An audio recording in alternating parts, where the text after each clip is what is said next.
Hello, I'm Mary Brett, the resident doer of things. Thank you for being here. At the Doers of Things podcast, we intend to share conversations with you that demystify the creative process and humanize the journey, which are just fancy ways of saying we hope you get inspired to go out and do the things that bring you joy after hearing a fellow human share how and why they do what they do. We are all innate creators, curating our reality with every thought, word, and action. My guests all have different stories, backgrounds, and passions, but the one thing they hold in common is that they do the things that nurture the reality they want to live. They all just started somewhere and kept doing. Today, we are going to share a conversation had with Guthrie Trapp, who is a top-tier guitar player as well as a mover and shaker in Nashville. But first, I want to let you know that this is a value for value, pay what you wish, give what you can, free will investment model listening experience. That means you get to choose what you contribute in time, talent, or treasure to reflect the amount of value you get from listening to the Doers of Things. No donation is too small, and all donations help produce the show. Head over to thedoersofthings.com to learn more in the Contribute tab.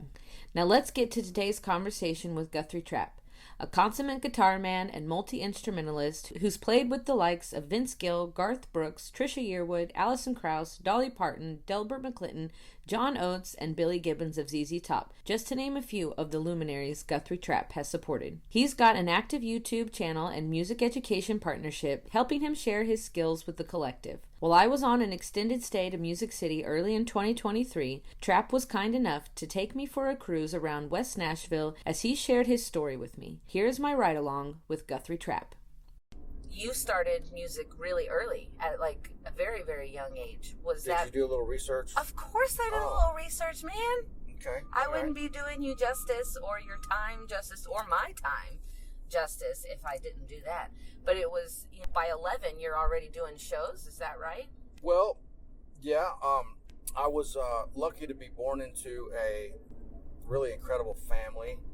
Very supportive parents. I'm an only child. My parents don't play music, but they're huge music lovers, and I would say aficionados, But my uncle, my dad's youngest brother, who's still alive, I kind of looked up to him as an older brother, and so we hung out all the time. He is a self-taught musician. Okay. And so we would play after school. He would have people over.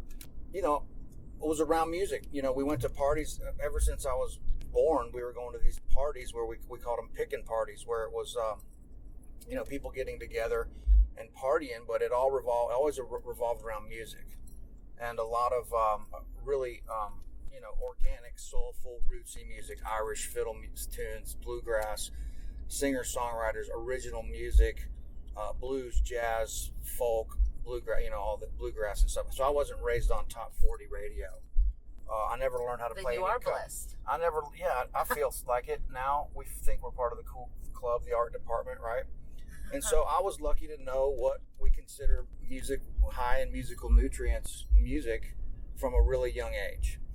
And so, and that was rare, especially where I grew up, was on the Gulf Coast, which is a very kind of, not a whole lot going on down there in the quote unquote, again, in the art department. There's a few little things happening, but we were lucky to have a pretty cool scene down there, and the people that were doing cool stuff, my family knew all of them. And so those are the people that I hung out with. And so there was also a bar down there that my aunt was the accountant at for like 40 years, called the Floribama Lounge and Package. I know the Floribama really well. My cousin is working there actually right now. He's working there right now. Well, that's amazing. And so what they did down there was they had the owner just passed away not too long ago, and so Joe Gilchrist. So they would let me come out there and sit in with all these bands as a young kid, and so that's what we did. And we'd go out and play with the songwriters for Frank Brown, which is all these Nashville guys that would come up. Anyway, so I started playing really young, and learned how to play some acoustic guitar, bluegrass, and then electric guitar, blues, and some rock and roll and stuff like that. And then around the same time started picking up the mandolin, and so I can play a few different instruments, and then just got into playing and developing a bunch of, that's kind of how I grew up, in a nutshell. I know we don't have a whole lot of time. There's a lot of long stories here, but I'll try to keep it short. But anyway, that's kind of how I grew up. A little bit of background. It wasn't, because here's the thing, to put it bluntly, most guitar players and we're going to get into a bunch of other stuff too, I know, but most guitar players learn to play because they were inspired by the Beatles or Led Zeppelin. There's not a whole lot of other answers. Yeah. I mean, when somebody interviews a guitar player and they go, or a musician, a lot of times in general, they go, hey, how did you get into music?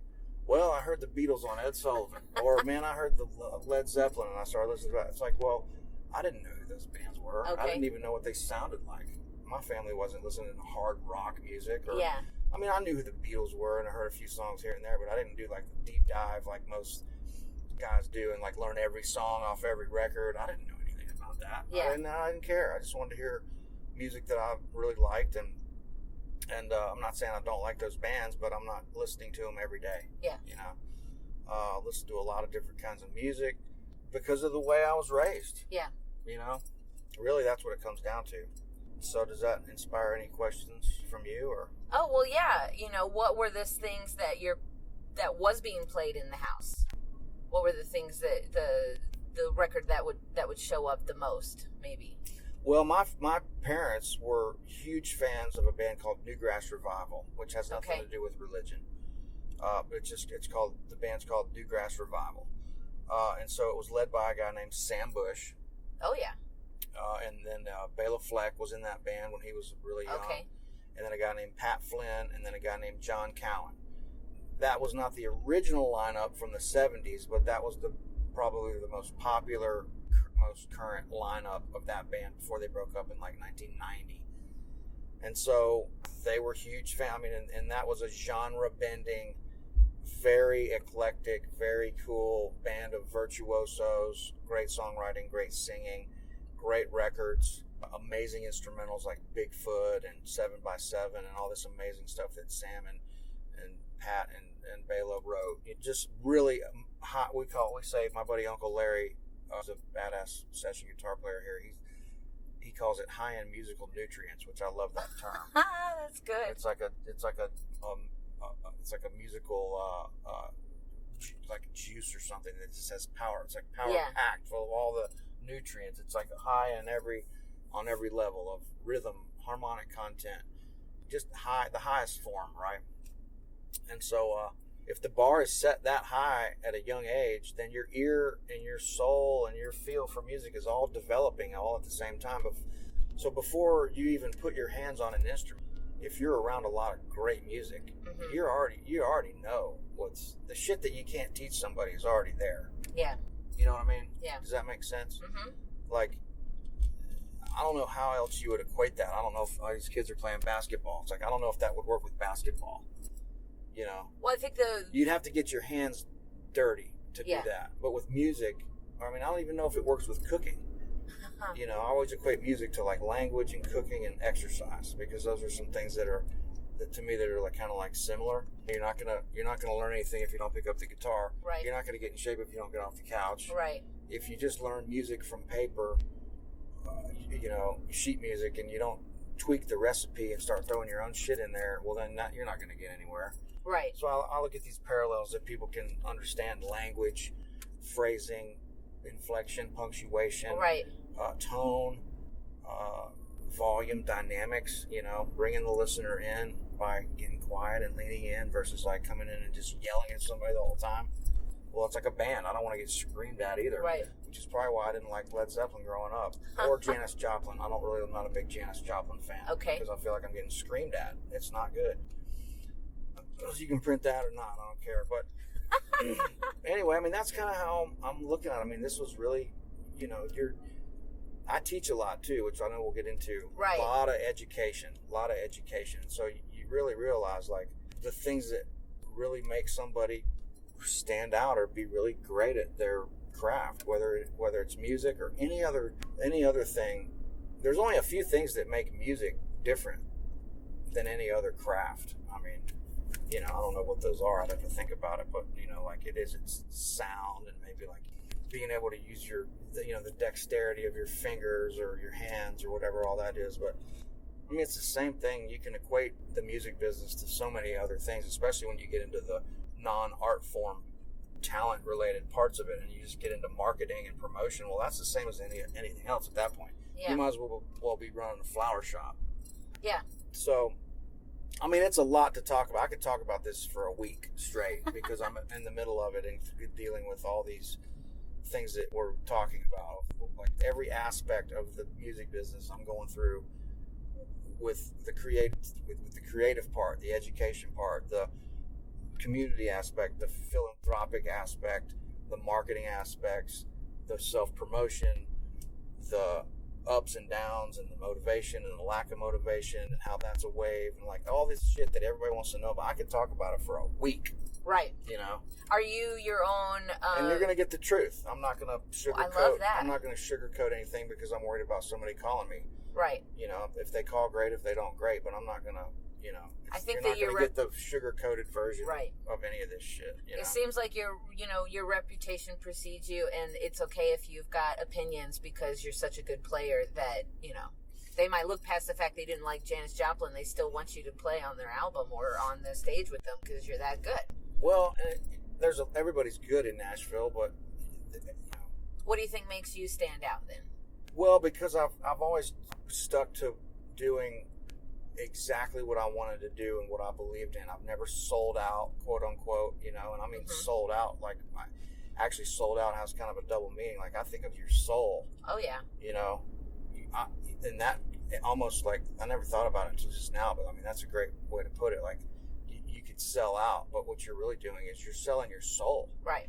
And I'm going to tell you, you might not think that's a big deal. Oh, it's a huge deal. You might not think it's a big deal, like, in the moment, but let that compound that over years and years and years, and it's going to have a huge effect on your whole being, you know? If music really means something to you. Right.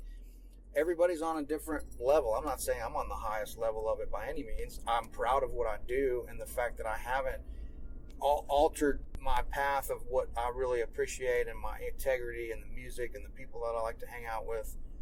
And me and the guys that I work with and the things that we do, I think we kind of at this point do kind of proudly consider ourselves kind of the art department. You know, we're not just playing on every pop country record. We figure out another way to make a living here that's not just being a session musician or touring with a country band on the road, and then you know, eventually that's going to feel like a job and you're going to get burned out and music's not going to be happy to you anymore. Right. It should always feel like I get excited to go to the gig. I get excited to go to a recording session. I get excited to go hear music because I'm doing it for what works for me is being the right reasons. Right. You know, I'm not just going out and chasing some music because I think it's popular and I'm going to make a lot of money.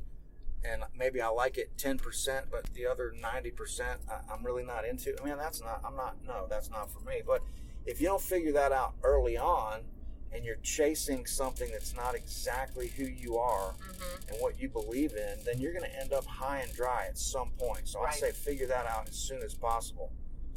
And some people just have that in their personality. They don't know any other way to do it. And some people are so far over on that side of it that they forget about the business side of it at all. So what I might be a little unique in the fact that if I was to, you know, sound like I'm tooting my own horn at all, I would say that if I am a little bit unique in some ways, I would say that I didn't sell out. I kept playing the music I wanted to play year after year after year after year with a lot of integrity. But combined with that, I also have been a fearless self-promoter and marketer and you know, shameless self-promoter because I want to make a living. I want to push this. When you get a little bit of momentum, I want to squeeze every juice out of that lemon, ounce of juice out of that lemon that I can. Because for one thing, you know, it takes a long time to get a career built as an instrumentalist. I mean, that's a hard thing to do. You're not a star. You're not a country artist. You're not a pop artist. You're not a rock band. You're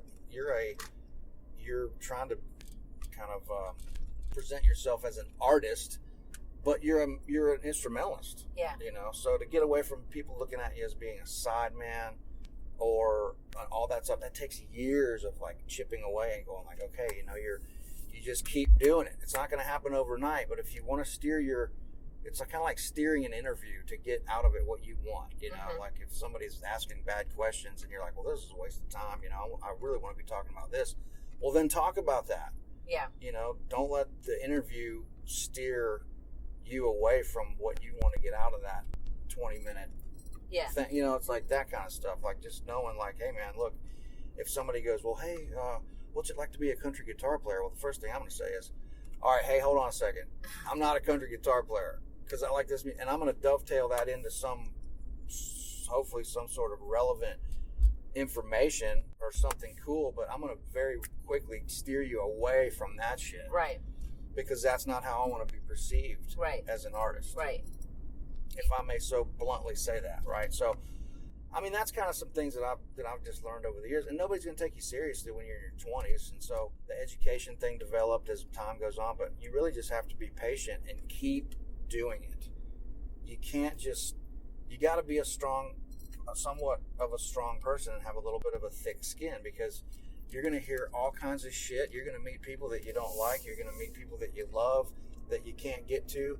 You got to find your tribe. So you just let it all work out organically. But with that being said, yeah, you still have to get up every day and work towards it. But the work really is just staying that course. Like my buddy that's a Marine, he goes, I know what you're talking about. He goes, that's what they told us to do in the Marine Corps. One foot in front of the other, and don't be swayed by every force blowing you from the left or the right. For 20 years, you got to keep one foot in front of the other and believe in what you're doing so much that and if you're doing good, you're going to get compliments from people that you really respect that allow you to. It's okay to have that momentum, or that it's okay to have those little moments of like, okay, well, man, this guy that I really respect, that I know knows his shit, gave me a compliment. You're not listening to 150 drunks at a club that tell you they think you're the greatest on the planet. If you believe that shit, you're in trouble. But if somebody you really respect gives you a compliment or a little token of something positive, well, then those are the ones that you just tuck away and go, okay, I think I might be onto something here. Yeah. Let's just keep doing that. Well, yeah, and then you just keep doing it, and you can't stop. I mean, I always say that being a successful musician in Nashville, or success in the music industry in a town like Nashville, is not a talent contest. It's an endurance contest. Okay. It's who's willing to, of course you got to be good, but there's a lot of people here that are good. Right. And then it comes down to all the things that I was talking about earlier about any other job or any other career or line of work or business. Okay, well then, everybody's great, but then down here, the list starts getting more, the root system starts branching out a little bit. It's like, okay, who's got a personality that you want to be around for, 24 hours a day on a tour or in a studio, close quarter hangs, dinners, studio, time spent with somebody that doesn't drive you crazy. Okay, well, then you start getting into all that. Okay, who's going to not have a drug and alcohol problem? Who's going to show up on time? Who's not bringing their baggage from all the rest of their crazy life to the gig? I mean, all these things, and of course they have to be amazing musicians, but then everybody kind of finds their tribe, and we end up working with the group of people, and the longer you're here, man, I'm spoiled. If it's not these guys right here, I don't want to do it. Right. To where now when the phone rings, me and all my buddies that I work with all the time, the questions we ask are, it's not what the budget is, that comes later. The first questions are, what kind of music is it? Where is it? Who's on it? Right. Who are we going to be hanging with all day? And then if some of those things start lining up, then we're probably going to do it, But if I don't really want to go hang out in the studio all day with a bunch of strangers I don't know, unless it's something that I know is going to be really amazing. Right.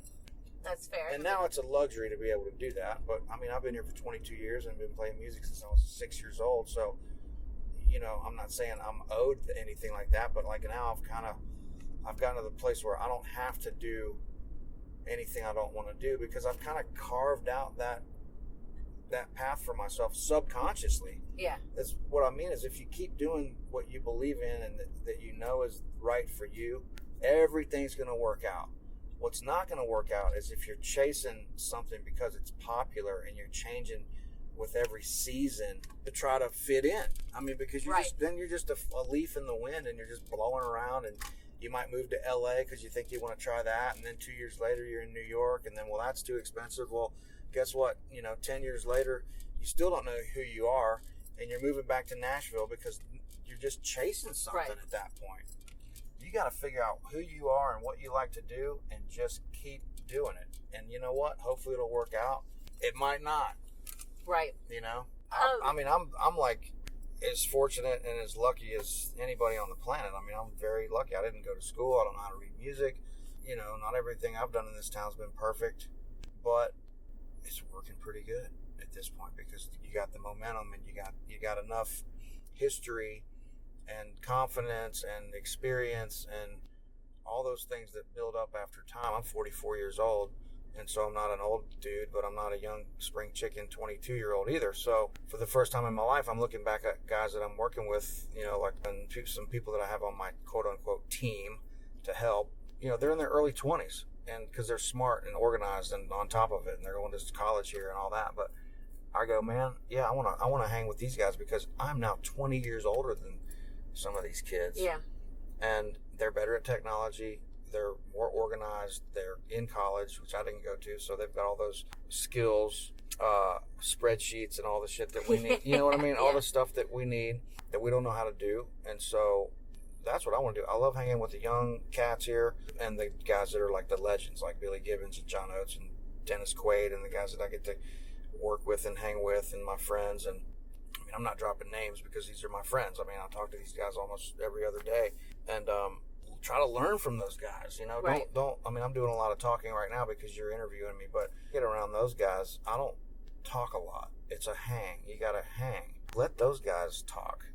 They're the ones that have been around for 75 years and have at the top of their heap, top of the heap. And so when you get around like guys like that, just shut up. Right. There's no there's nicer ways to say it, but there's no easier way to say it. Yeah. When you're hanging with your heroes and the legends, trust me, friends, don't do a lot of talking. Yeah. You know, let them do the talking. Now, if you're hanging with your crew that's 20 years younger than you can talk their ear off. Yeah. Yeah. Well, you know, they should be asking you a lot of questions. Right. So that's kind of how I look at that. But I mean, I don't know. Well, I mean, I think there's definitely rewards at the end of being authentic and genuine to yourself. You got to do that. If you don't do that, none of this other shit's going to matter. I mean, forget marketing or social media or building your brand and all these things that we're so hyper focused on these days because we have to be. I mean, as the business side, you can't not do that. Right. You can't not do that part. If you're 60 years old and you don't really see the value of social media, or you just don't like it, or you feel like you haven't kept up with it, or whatever is going through your head, then A, you're probably too late to capitalize on that part of promoting yourself and marketing. B, kudos to you, I guess, because it would be great to not have to do it. You're either kind of in or out with that stuff. You know, I got into it a long time ago because for some reason I thought, okay, well, let's do this. Maybe this is going somewhere. But, I mean, there's so many different ways to look at all this shit, you know. I don't really tour. There's a classic Nashville model, or really it's not Nashville, it's just the music business model of like, okay, if you're an artist or a band, you're going to do a record, and then you're going to tour the record, and then you're going to do another record, and then you're going to tour the record, and then you're going to do another record, you're going to tour the record. And hopefully you're building your fan base up. Every time you go back to Joe's Pub in Toledo, there's going to be 100, and then there's going to be 300, and then there's going to be 500, and then there's going to be 5,000, and then maybe hopefully one day you're able to make a living playing music. But there's a bunch of guys I think now that have kind of figured out, okay, well, we're already past the point of being in a van and driving all over the country and not making any money. So we're too spoiled to do that. But now we've kind of created a little bit of a name for ourselves because of hammering it out for so long, and social media too, and getting stuff out there.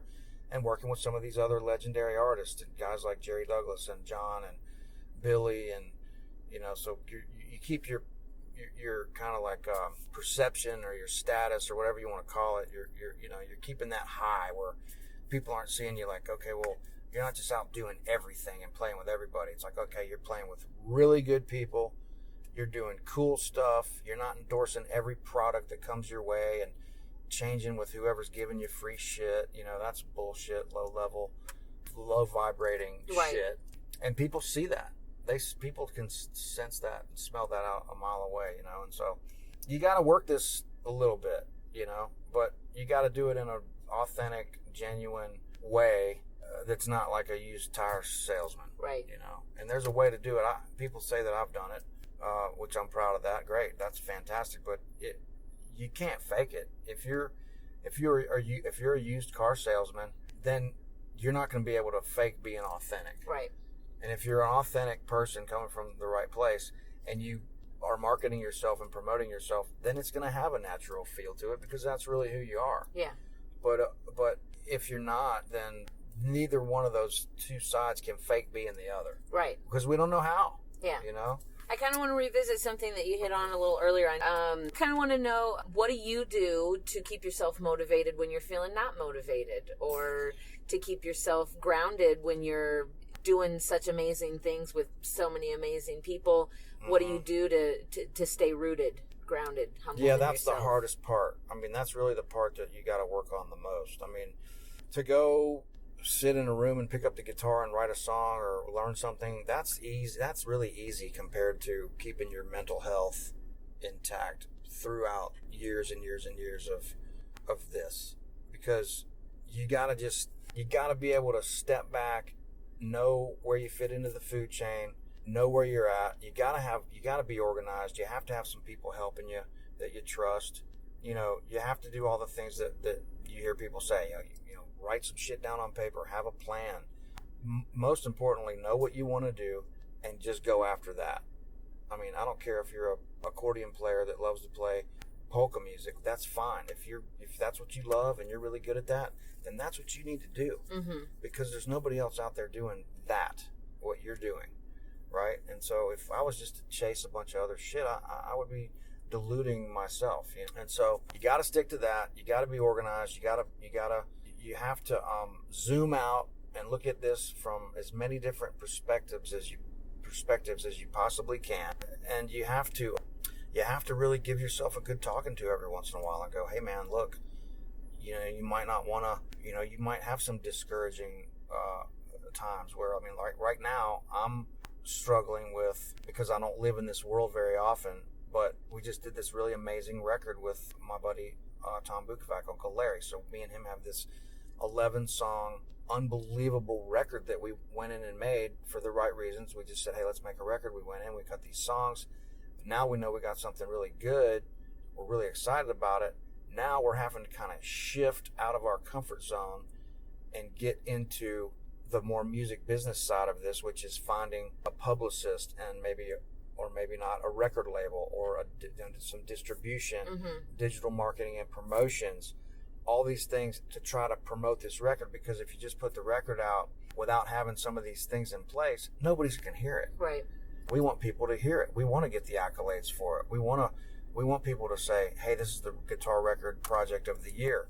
We want to submit it to the Grammy board and just start getting like in some of these, funnels. But even living in Nashville for 22 years and knowing everybody here and being able to pick up the phone and call the head of BMI or the head of this record label or that record label, or, we know all these people, it's still extremely challenging to find somebody that knows how to market and promote and distribute a really niche thing, guitar music, because it's out of their comfort zone. And then, who do you find the right person, and who do you find the guy that you can hang with and talk about this thing passionately, and who's going to really get behind it and feel the way that we do to get it out there to the public to hear amongst all this noise. And so those are the challenges that I'm facing with and struggling with and trying to stay motivated with, even though I've got meetings tomorrow with the head of an amazing record label here and some really amazing subsidiaries, which is exciting.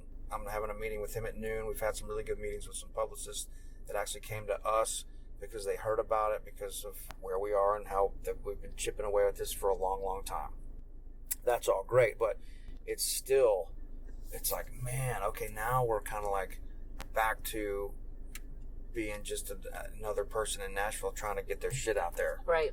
And reality hits and you go, damn, this is expensive. Yeah. And we're not used to spending our own money to promote stuff because we're not out there touring. Right. It's a little different model. Like a guy like Tom's in the studio all day, every day, doing very busy, high in-demand session player. I'm not in the studio every day, so I make my living with, doing a lot of the education platforms, and then, playing with this trio, and we do all kinds of different events and clinics and performances and stuff and some select things out of town, but we're not out there touring around the middle of the United States in a van. Right. Because we're lucky to not have to do that. But so all these things are just, they become their own unique ways and to figure out, how to solve these quote unquote problems that we come across and challenges. They're not problems. These are all really good problems to have, but they're challenges. Right. And they can be out of your comfort zone. And that's when you have to find really good people. And another thing about this world that we live in that I didn't mention yet is the importance of developing relationships. Okay. And it's not like networking. Nobody wants to be around a networker because it's kind of a little bit of a fake thing. Like, okay, well, we're going to network. Well, no, it's not about It's not about the act of networking. It's the act of building real relationships. Right. It's not about handing your card to somebody. No. It's about being able to look in their eyes and catch a vibe and share a vibe. Can you really hang with this person? Yeah. Do you see eye to eye? Do you share the same beliefs in music and art and the world?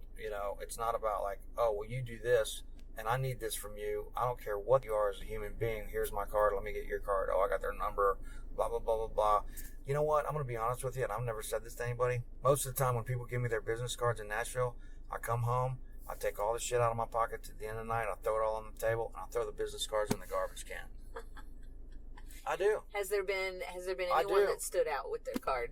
I've emailed probably 10 out of 150 business cards. Yeah. Yeah, every once in a while, if I know who it is first, I go, holy shit, yeah, that's a great contact. And I know that 50 people that I know that are friends, and there's already a connection there. But if it's just a random, like, hey, man, I want you to hear my music, it's like, man, I'm good. I hate to say it, but I'll tear it up and throw it in the garbage because I don't have time.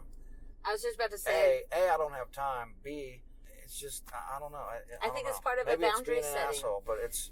Well, I think it's a boundary setting because it does take kind your of time to look setting. that in. And that is part of what the question kind of started off with is, how do you keep your mental health and stay grounded? And if you were trying to show up for every Joe Schmo that handed you a card, you can't do it. You can't do that. Yeah, you got to take some time. The other thing I've been trying to do lately is it's all very, if you're doing this and you don't have to report to a job, which I've been very lucky to never have a real job. I mean, I'm completely spoiled and, on all that department, which is why it is about being grateful.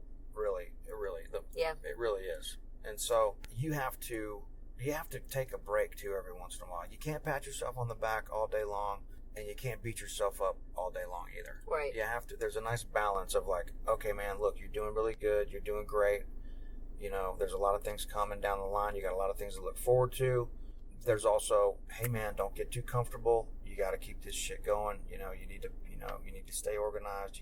So there's always the yin and yang on your shoulders, like going, right when things start to get a little nice, you got to double down and then start working even harder. Yeah. That's not a time to just go, okay, I'm just going to stop. No, that's when you work even harder. And those are the people that really, I think, do even, of course, obviously they're going to do even better because they're focused and motivated, but you also have to give yourself a break or you will just reach a burnout period or just exhaustion, because if you love what you do so much, if you're a doer, which I was thinking about that term, being a doer is just doing what you love. Really, it's doing what you love. Yeah. If you don't love what you're doing, you're not going to be a doer. You're working. You're going to be I've got to get the fuck away from here at 5 o'clock and go drink myself to forgetting about what I'm doing. It's that. So you gotta give yourself a break and enjoy where you're at when you're in your 20s and your 30s and your 40s, because all this thing about like, oh, I'm going to work until I'm 65 and then I'm going to retire and then I'm going to have a lot of money and then I'm going to enjoy it because I'm going to be retired. It's like, you better get that shit figured out real quick. So I'm trying to go like, okay, well, look, you've gotten to a point where you're pretty comfortable. You got a comfortable life. You got a lot of freedom. You do what you want. Take a couple weeks. Go to another country that you haven't been before. Go to book the trip to the Bahamas. Go lay on a beach somewhere. Go to New York City. Go to the Grand Canyon. Go somewhere. Go to California if you've never been to California. Just do something. Go do something. What's your favorite? Get away and enjoy yourself. Don't wait for a vacation. Just book. Get on the computer. Make an adventure. Book the tickets and take the trip. Yeah. So where's your checkout place? Where do you I'm like going to to go? Spain. The end of September, I'm going to Spain for 3 weeks. Oh, that sounds magical. And then I'll probably go I'm going to New York City for a little 5-day thing. I'm playing all my quote unquote like vacations are adventures, I should call them, are usually booked around a gig. Mm-hmm. So nothing better than having a great destination for a gig. So I'm doing the Bitter End with Osnoy on June 29th, and then I'll book some days around either side of that to hang out. And then I like to go to the Bahamas, this island down there, and to hang out. I try to do that once or twice a year. It's amazing. And only a 30-minute flight from Miami. That's how cool that is if you haven't been down there. And then I like to go to the West Coast. New York is always fun. I mean, any real city is fun. Yeah. Or any great destination. I mean, I'm not a big fan of the Midwest. I like to go to the coasts or the Southwest. I love the Southwest. And then what's a hobby? What's a thing? What's a checkout thing that you do that's not music? When you just want to kind of just tap out and just be. What does that look like for you? Yeah, just kind of the same things I was saying. Just to get out of town, no matter how far. It could be going to Chattanooga and visiting somebody. It could be going to the Smoky Mountains National Park. It could be going fishing. So you're just not a guy who will sit on the couch and watch trash TV to zone out. You're still doing something within the midst of your hanging out. Yeah, I'm trying to do as much as I can. I will do that, though. I mean, every once in a while there's a weekday where I just go, man, I got to put my feet up and just veg out. I mean, we all have to do that, but I try not to do that. I try not to make a habit of that, Right. I want to always be doing something productive.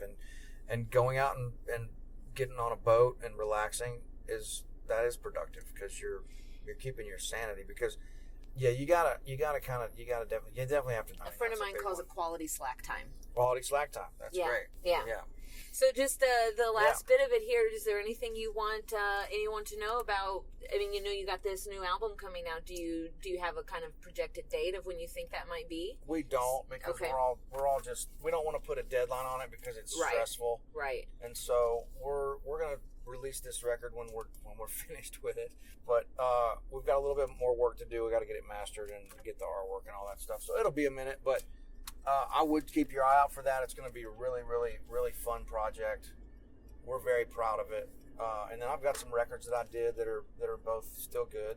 And then just all the education. So another thing is I wanted to talk about your teaching, but I didn't want to take up too. I'm sure that's a whole other thing you could talk about. Yeah, I did look up. It looked really cool that you signed up for the month and you have access to all of these lessons you can do on your own time, and it seemed very deep. Yeah, it's pretty deep. I mean, so my thing is if somebody calls me with an opportunity, if I feel like I can add something to it or that it's a good fit, I will say yes. I mean, I do like to show up. You got to show up. You got to be present to win. You got to show up, and you have to, you got to say yes to some things, Yeah. Say yes and figure out it's more important to figure out what you don't want to do than it is to figure out what you do want to do almost. At least you can eliminate that shit, Yeah. But I would say you can't sit around. You got to get out. If you come to a town like Nashville, you got to get out. You got to get out. You got to meet people. You got to hear a bunch of music. You got to see what's going on. You got to make yourself available. You got to say yes. You got to show up. So if somebody calls me for something like the education thing 10 years ago with Artist Works, and then most recently, right now we're promoting these 2 courses that are releasing on True Fire, which now True Fire and Artist Works have merged together. So I'm available now without a conflict to do both companies. So which is amazing. It was fantastic. But when they called, I went, well, I'm really not a teacher, but yeah, let's do it. Yeah, I was approached by this other company, and this guy said, hey, don't sign with them yet. We want to talk to you, and thank God we did. But that turned into a whole 10-year thing with them. They're based in Napa, California. True Fire's based in St. Pete, and so went and filmed a bunch of courses with them. They're coming out literally in like 6 days. Oh, cool. But I don't want to be known as a guitar teacher. Okay. I'm a guitar player. Yeah. And then and a performing artist with original music, and of course we want to be known as an artist, But I started seeing that like, if I'm doing some gigs with Oates, with the duo, I'm doing some trio shows, I'm doing some clinics we're doing some festival, like all this kind of like, just kind of whatever fits, whatever's cool, show wise, and then working with a few different people like John and whatever, and then the education platforms and like all this stuff together. You throw that all in at the end of the year, and you've had a pretty damn good year. It's a diverse portfolio. It's a nice diverse. Yeah. It's a bunch of diverse stuff, and I mean, not to get into my personal life too much, but I bought some property here 13 years ago, commercial rental property from a friend of mine that was amazing to sell me this property, and so I've been renting that out. That pays for both mortgages on my houses, and so that allows a lot of freedom. Yeah. So it's not all about just it all comes from music, but I mean, I'm about to invest in a couple different a bar here, a hotel here, cannabis industry. I've been in for a while, so it's like, okay, yeah, music. But if there's opportunities to get involved in some of this other stuff, it's about survival, right? And it is about having enough freedom and enough comfort to be able to take the trips when you want, right? And really just enjoy your life. Yeah. It's not about like, oh well, Guthrie's got it. He's like, it's easy for him because he's got it. Blah, blah, blah. It's like, no, man, I'm still working my ass off, but I'm not going to be stupid and turn down things just because they're not music related. Right. It's like it all came from that. Right. The relationships came from the guitar. It all came from that. Yeah. So yeah, I'm not one-dimensional. Yeah, I'm not going to go take every opportunity that comes along and try to be just crazy about it. But I mean, if something fits, I'm like, yeah, let's say yes and see what happens. I think that's so really powerful. You gotta kind of get out of your comfort zone a little bit too. You know. Well, that's where the growth happens. Yeah. You gotta get out of that comfort zone. Yeah. Guthrie, I just want to thank you so much for your time and a little tour around, for sure. and I look forward to hearing the new. I listened to the other two that you have out, and it's really great stuff. I'm really looking forward to what you got coming out now. Appreciate it. And again, thank you so much for your time and your story. And there's some really great little nuggets in there. Well, I hope there was at least something in there that helped. It always helps me. I mean, hey, anytime I talk about anything, I always end up learning more than anybody else. Learned that teaching is the best way to learn, right. And so by sharing your story, you're teaching me your story, and therefore you're able to learn more about your own story and connect dots that you might not have connected before or whatever. Right. And it's processing out loud is really powerful. Nobody has all this figured out. We're all improvising. And anybody that that's just the way people are perceived, but nobody has this figured out. So we're all still just improvising our way through this. The key word to anything is having some experience and balance, and then don't be afraid to ask questions, man. I know where my lane is, and so I'm lucky to have a great network of people that I can ask questions to for anything that's not in my lane. Yeah. And that's what life is about. Build those relationships and people you can trust, and don't be afraid to ask questions. You're not going to be able to figure out all this shit on your own. No. So get out there and ask some questions. Dig around. You know? When you were saying how we're all improvising, it made me think about one of my last interviews, and it was with Kathy Steele of the Frog Pond, which I'm sure you're familiar with. Of mine, yeah. And how we're all just in the Frog Pond together. And, that's where I'm from. I'm kind of from down that area. Yeah. My cousin lives in Perdido Key. Oh, okay. But all my family's from Alabama, Southwest Alabama. Okay. But I was born and raised in Texas, but both of my parents are Bama, so all the family is back there. Okay. My dad's living in Elba and is on the op radio station out there. And, that's all kind of down. Rutledge, Brantley, Luverne. And then on my mom's side, they're up in Tuscaloosa. Wow.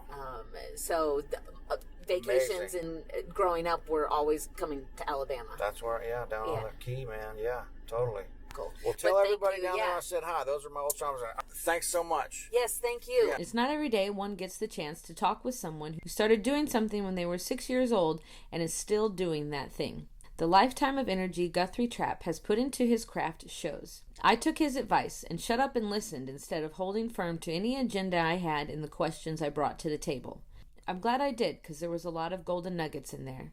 Though it was hard to do, because I wanted him to know I had done a deep enough dive to get into some juice. But that would have been my ego steering the ship. Instead, I just sat back and enjoyed the ride, both literally as we were sightseeing on the west side of Nashville, and figuratively as he pointed out landmark lessons learned on his journey as a musician. Thanks for tuning in to episode 2 with Guthrie Trapp on the Doers of Things. I just want to remind you of the value for value model this listening experience runs on. My current pledge to you is to never have sponsorship ads or corporate commercials. I also have no plans on creating tiered content or a subscription fee that prices people out of the experience of hearing their fellow humans share their stories. All content is for all people, all the time. I can do that with your help as a producer of the show via your time, talent, and treasure. So if you enjoy the show, please consider becoming a producer to whatever level you can. Head on over to thedoersofthings.com in the Contribute tab to learn more about how you can jump on board. Until next time you tune into The Doers of Things, I'm Mary Brett saying, be authentically you, or none of the rest will matter.